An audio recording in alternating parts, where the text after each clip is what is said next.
This is Pet Life Radio. Let's talk pets.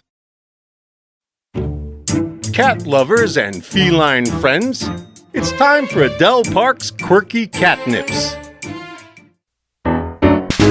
Today on the Quirky Cat Nips podcast, we're airing a chapter of Quirky Cat Gets Ghosted, which we will do until the entire audiobook has been broadcasted. We invite all you kitties to kick back now, relax, and enjoy Quirky Cat Gets Ghosted by Adele Park.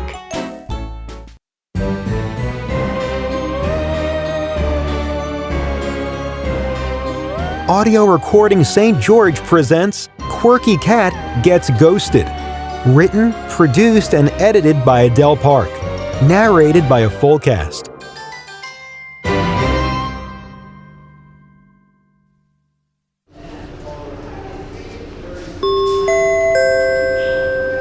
A directive from Gertrude Fletcher, head of the Naval Utah Department of Motor Vehicles. Part 15. All humans are phonies to some degree or another. The reasons for hiding our bona fide selves from the world varies, but the motives are always the same. Our true identities are the easiest secrets to keep of all. Everything else people blather out whether they want to or not. It's kind of a compulsion. It happens all the time at the Department of Motor Vehicles. The information people nervously disclose when they want something is nothing short of astounding. When it comes to the really important stuff, however, people are willing to die with their secrets.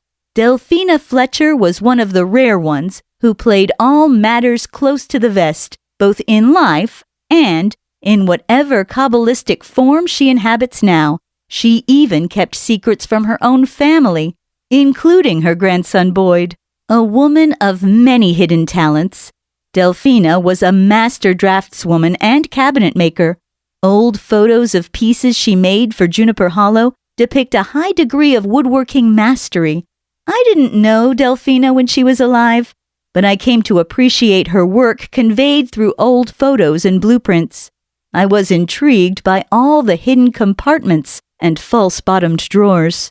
Delphina's work wasn't just limited to hutches and armoires.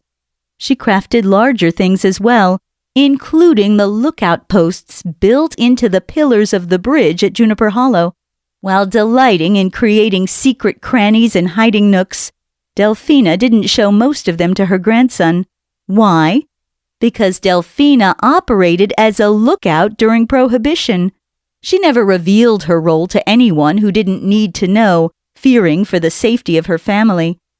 After all, loose lips sink ships. It's not a stretch to say that Delphina's ability to keep a tight lid on sensitive information spared Boyd's life. Taj Wakefield, one of the teenagers living at Legacy Grove this summer, kept pertinent information from his family as well. Perhaps Taj was even hiding things from himself. But the truth will set you free. One simply can't live an authentic life or afterlife if they are steeped in secrets. I should know. I'm keeping plenty of them myself. Next! In case you haven't noticed, you've been ghosted. Chapter 15. Taj Wakefield. When life hands you lemons, you're supposed to make lemonade. Fine. But what do you do when you're served a fuckaroni and screw you salad? This has been a suckwad summer if there ever was one. Then it got worse. Danica hasn't said more than 2 words to me since we broke up. Work is just that. Work. Every day it's the same thing. Danica walks right past me like I'm some kind of scuzzy Goomba or something. The only time she gives any sign she even knows I'm alive is when she's texting or calling Brandon. Then she goes all gaga, giggling like Brandon's just said something really clever. Yeah, right. I live with this guy, and I can tell you he isn't that clever. As predicted, Brandon is already sleazing around with another girl behind Danica's back. I knew he'd do that. Danica should have known too. It's not like she hasn't seen Brandon's slutty sideshow before, Getting the proverbial finger from Danica blows, but it's a minor annoyance compared to everything else. Coming in at number 3 in the Hot 100 countdown to the Armageddon of my life is the incineration of our ganja garden. What kind of heartless hellhound would do that? Brandon's pretty sure it was Moon and his dad. My own dad waking me up bright and early the morning after that horrendous scene in the Oasis seemed to confirm this. Dad started off with a few super lame, "How you doing?" questions. We both knew this wasn't a casual call. "What's going on, Dad?" I asked. No use in beating around the bush. If my ass was going to get fried right along with the weed in the Oasis, we might as well get on with it. Dad didn't say anything about marijuana. He called to talk about Mom. She was back in rehab, trying to get herself to hold down a salad. Dad said Mom was so dehydrated, her organs were starting to shut down. She weighed in at just over 100 pounds. And where is the boyfriend who broke up our family, you might ask? Not helping Mom, that's for goddamn sure. This was a couple of days ago, but I'm just now finding out about it. Typical. Once they got Mom stabilized, they moved her to the opposite of a fat farm in Florida. That's where my grandparents live, so I guess it makes sense. Just like the last time Mom landed in rehab, they won't let me see her for a few weeks. Maybe they don't want to freak me out by how skinny she's gotten. On the bright side, if Moon or Brandon's dad were the ones who sent our weed up in smoke, at least they didn't narc me off to my dad. Or worse, my mom. This made me suspect Brucifer, my ex. Finding out he wasn't the one who torched our weed was a dong downer for sure. But in true Brucifer style, he made my life a living hell anyway. I knew we shouldn't have tried to sell weed to that man whore. 2 days after Brandon basically gave away our last pound of kush, Brucifer showed up at the pool in Naval with his boyfriend. How could he be such a cold-blooded troll? It was a Sunday, free day at the Naval City pool. The place was overloaded with screaming kids. Brucifer didn't wait until I was on break. No, this sausage jockey marched right up to the base of my guard chair, demanding to know where the field of magical marijuana was. In that moment, it became obvious Brucifer wasn't the one who incinerated our crop. Otherwise, why would he be in Naval with his douchey boyfriend? Panicked, I texted my safe word to Brandon. Gadzooks. It took almost an hour for Brandon to get to the pool. He'd been at Boyd Fletcher's place on Granite Ridge. Thanks to Boyd, Brandon's gone all, "Scooby-Doo, where are you?" I get it. The Oasis is haunted. Since we don't have any more weed growing there, the simple solution is to just stay away. But no. Brandon and the old crypt kicker on Granite Ridge can't leave anything alone. I'm just waiting for the part where Brandon rips the mask off whoever is ghosting the place, only to discover it was Boyd all along. Brucifer and his blonde-headed paddywhacker were in the park eating Navajo tacos and watching the Battle of the Bands when Brandon finally got to town. I used my break at the pool to form a quick game plan. Brandon would take these numbnuts out to the Oasis and give them what they came for. A good old-fashioned shit-your-pants-a-rama. Not that we could control what happens, we were just counting on it. If all Brucifer sees is scorched earth, at least he'll know we're out of business. Maybe then he'll go and stomp on some other drug dealer's heart. Of course, Brucifer doesn't know what a heart is, since he doesn't have one. The afternoon dragged on like the last day of school. I had a hard time concentrating on what I was doing, which was scary, since there were a million people in the pool. Brandon didn't have the decency to come back to Naval, so I had to wait until almost 7 o'clock to find out what happened to these scrotum scrunchers. According to Brandon, nothing. They followed Brandon out to the Oasis, and he left them there. Brandon couldn't be bothered to find out if some boogeyman, or woman, sprayed ectoplasm all over them, or whatever it is that ghosts do. I had no interest in watching a movie with Brandon. I was still ticked at him for stepping out on Danica. Scotty had some stupid educational thing on in the living room. All my weed was gone, leaving me with nothing to do except surf the net. Goddamn Mark Zuckerberg and Facebook. I don't know how many lives have been dumped in the crapper because of this platform. If there ever was a weapon of mass destruction, it would be Facebook. Evidence A. The photo Brucifer posted of the two of us looking a little more cozy than two guys should look. The caption said, "He used to be mine." I was floored. Brucifer is a prick of the highest order, but I never thought he'd actually out me. My hands were shaking as I deleted the pic of me and Brucifer. It was taken after a swim meet. We had our arms around each other and looked like we'd just finished snogging. Shit tarts! After I got rid of the offending picture, I deleted my Facebook account altogether. Maybe no one saw it. It was a Sunday night, and half the kids in Naval weren't even supposed to be on Facebook, although they all were. Maybe everyone was too busy praying for the end days, or whatever it is they teach in the Mormon church. Say a little prayer for me then while you're at it. If there was ever a crucifixion, it was the one Brucifer was performing on me. Why was he doing this?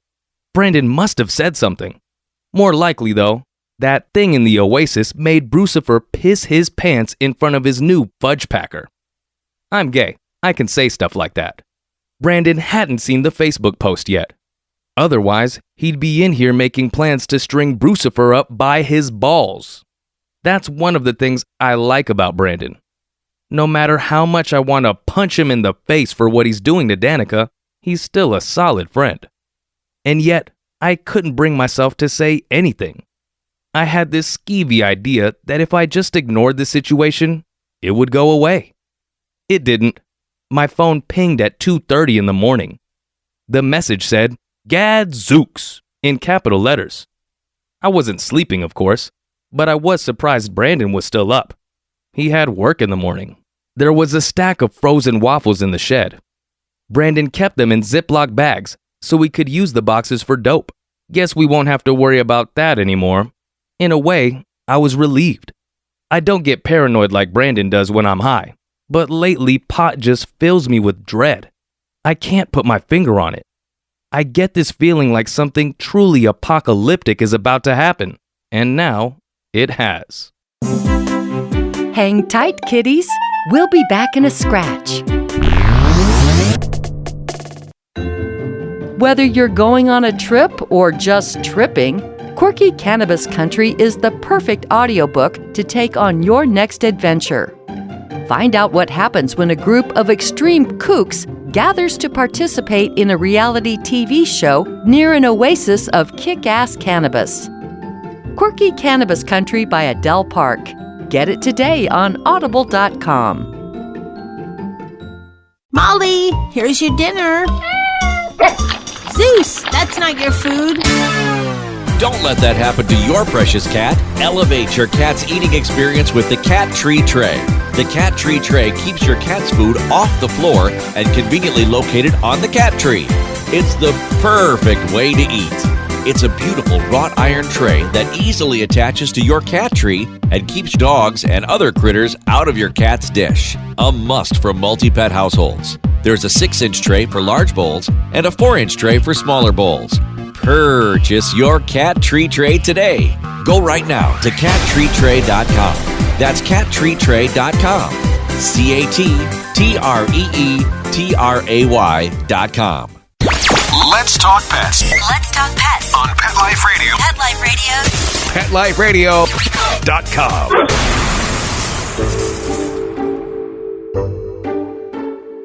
Brandon didn't think anyone from Naval had seen the pic yet. A bunch of our friends from Las Vegas had. Brandon's phone was blowing up. I had mine off. I just couldn't bear to look. In an act of solidarity, and to boost our chances of getting rid of that fucking photo, Brandon deleted his Facebook account. We were both getting sick of it anyway. It's just a bunch of posers trying to act like their life is fabulous, when in reality, all they do is hang out in the basement beating their meat. I've got Mondays off from the pool. Thank God. What if Danica saw that Facebook post? Now I know how Brandon feels. His life got thrown in the outhouse a couple years ago when this dweeb from his school posted some nude photos of his mom. Brandon has never forgiven Mrs. Spinkle for that. Just like I will never forgive Brucifer for all the sins he's committed against me. I spent a few enjoyable moments fantasizing about roasting Brucifer's cock over an open fire. Then I went back to wigging out about the photo. To distract myself, I made turtle brownies, smothering them in a can of chocolate frosting. I don't usually cut corners like that, but somehow, eating the entire pan in as short amount of time as possible seemed like my life quest. Sorry, my bad. Mainlining sugar makes me a little gassy. And tired. I set the empty brownie pan on the coffee table and stretched out on the couch in the living room. I was watching Ferris Bueller's Day Off. Usually it makes me laugh. Today I just wanted to burp and fart and cry. Sheesh. I just can't believe what a dickwad Brucifer turned out to be. The brownies shot my sugar levels through the ceiling, then brought me down crashing with a thud. I felt like a lead volleyball being spiked on a floor of nails. Unable to keep my eyes open any longer, I drifted off into a sugar glucose sleep, wondering if volleyball players ever got sand up their cracks. If so, how do they get it out? I've had a few unpleasant sand in my shorts experiences, so this would be a useful thing to know. Finally, I couldn't stand it any longer. Scared of what I might find on my cell phone, I texted a question mark to Brandon from the burner phone I used for selling pot. Question marks are code for, "What's going on?" I waited for a response. 20 minutes ticked by, then 30. Was this good? Or was this so odious it couldn't be put into a text? I wanted to turn on my regular phone, but was terrified at what kind of messages would be there. I decided to take just a quick peek. I'd let the battery die, so I had to plug my phone in. Standing at the kitchen counter attached to the outlet through my charging cord, I saw 57 texts waiting to be read. No, make that 58. The latest being from Kiefer Nichols, inviting me over for a weenie roast. Ha ha. Kiefer's dad is this slimy cop with the Pitt County Sheriff's Department. His dad cheated on his mom with Blue McKenna, which totally grosses Brandon out. The ugly truth now was, if Kiefer saw that photo, so did everyone else in Naval. Holy Christ on a cracker. I really didn't care what most of these homophobes think, but I fucking hate that Danica knows. At first, I was too stunned to cry. I just stood there like a Nimrod, scrolling through one shitty message after another. Then I got pissed. I waited until I got outside to the orchard to blow my cork. When it comes to emotional meltdowns, road rage, or even loud laughter, we're trained here at Legacy Grove to take it outside. Otherwise, we might wake up Rudy. Whoever does that gets to deal with him, which usually involves a smelly, gushy diaper and lots of crying. So we go outside. I hadn't even made it to the orchard before I chucked my cell phone. Without even aiming, I hit a tree, causing one of the oranges to drop to the ground. For some reason, that made me even madder, like that stupid orange was mocking me. "Oh yeah?" I screamed, charging at the tree, grabbing it around its pathetic neck, and shaking the damn thing until most of the oranges dropped off. Harvest season was still a couple of weeks away, but these buggers aren't natural. Nothing that grows at Legacy Grove is. And I know why. It's because Blue McKenna used to haul in dirt from the oasis for her indoor pot plants. She'd throw the rest out in the orchard. Everyone knows a bunch of polygamists were buried in the oasis, which Blue says makes awesome mulch. It's the reason oasis weed is so legendary. But here's a stone cold fact about what it does to navels. It turns them into blood oranges. Not the fancy schmancy kind you find at upscale produce stores. These bad boys are red on the inside with a thick juice that looks and smells like actual blood. Don't try eating one. I did that once as part of a mission. Big mistake. I kept choking that poor tree until even a bunch of its leaves dropped to the ground. I couldn't see where my cell phone was anymore. Good. I never wanted to look at that freaking thing again. Then the tears came, hot and salty, kind of like the goobering Brandon does when he's upset. That's how he found me, my hands covered in red from breaking open some of the oranges I'd been throwing everywhere. Brandon had Italian subs from Celestial Sandwiches. It must have killed him to fork over $5 to buy dinner for me. That's how I know Brandon is my one and only true friend. We ate in the packing shed, washing down our sandwiches with Rowdy's Righteous Root Beer. Brandon's dad knocked on the door a couple times, but didn't come in. Brandon's pretty rude in the way he deals with his dad these days. Yeah, it's kinda gross to think about Brandon's dad slipping the old banana to his sister-in-law, but Brandon would sidle up to damn near anyone, so I'm not sure why he's being so judgy. Scotty must have phoned my dad. He tried to get me to take his calls a couple times, but Brandon kept telling Scotty to go away. Scotty is being real careful around Brandon these days and didn't yell back like he normally would. I wasn't in the mood to deal with my dad either, sure that he was regretting the day he ever adopted me. And what about Mom? Thinking about how sad this was going to make her started a whole new round of tears. Just for the record, I've seen Brandon cry way more than he's seen me cry. To make me feel better, Brandon took out his notebook and started writing down ideas to make it our holy mission to ram it up Brucifer's ass. Some of the stuff got pretty graphic and could have been considered a threat if anyone read it. I'm not sure what prompted this, but at some point Brandon got tired of thinking of innovative ways to castrate Brucifer and came up with a helpful idea. I could call Randall. He used to be in the gay mafia. Maybe we could sick them on the homo haters in Naval. Brandon says Randall and Moon's kids got hassled by some pious pricks they met on the playground at school. Maybe Randall would be itching for revenge against these bigoted bastards. I wondered if Randall would actually answer. I'm sure he didn't recognize my burner number. I downshifted out of despair and into unleaded fear. Was I really calling an adult I barely knew to ask what I should do about a twitchy photo on Facebook? Yep, apparently I was. Randall picked up on the fourth ring. He was all ears. And by that, I mean he wanted to hear the entire story, from the beginning. It was hard because I had to talk around the parts that involved the Oasis. I didn't mention that Brucifer was in Naval, only that he got revenge by posting a pic that showed the two of us looking way too chummy. It was a relief to talk about this with someone other than Brandon. I know Brandon has my back more than any human, including my parents, but I get sick of the constant teasing. Yes, I want to beat that monkey off my back. No, my butthole hasn't been turned into the Mudville 9. Randall is famous for catty zingers as well, but he never directs any of them at me. We talked for more than an hour. At first, Randall tried to get me to laugh the whole thing off, pointing out I no longer had to spend the rest of my life dodging women's Wookiees.